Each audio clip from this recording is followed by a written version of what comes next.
Zechariah 12. The burden of the word of the Lord concerning Israel.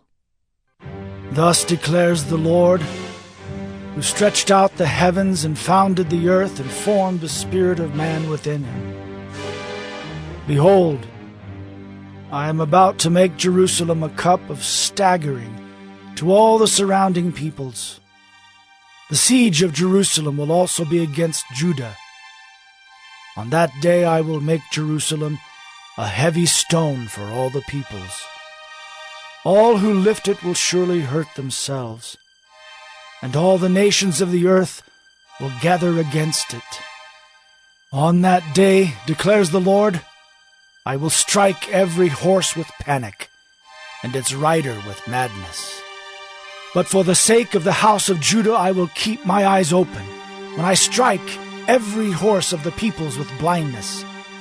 Then the clans of Judah shall say to themselves, The inhabitants of Jerusalem have strength through the Lord of hosts their God.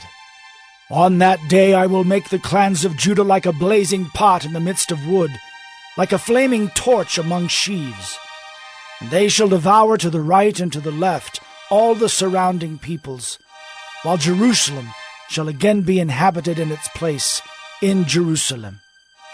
And the Lord will give salvation to the tents of Judah first, that the glory of the house of David and the glory of the inhabitants of Jerusalem may not surpass that of Judah. On that day the Lord will protect the inhabitants of Jerusalem, so that the feeblest among them on that day shall be like David, and the house of David shall be like God, like the angel of the Lord going before them. And on that day I will seek to destroy all the nations that come against Jerusalem.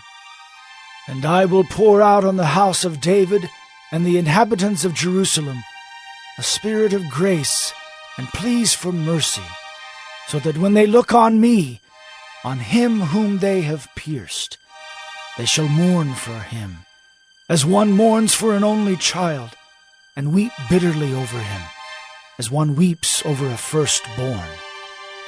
On that day the mourning in Jerusalem will be as great as the mourning for Hadad-rimmon in the plain of Megiddo.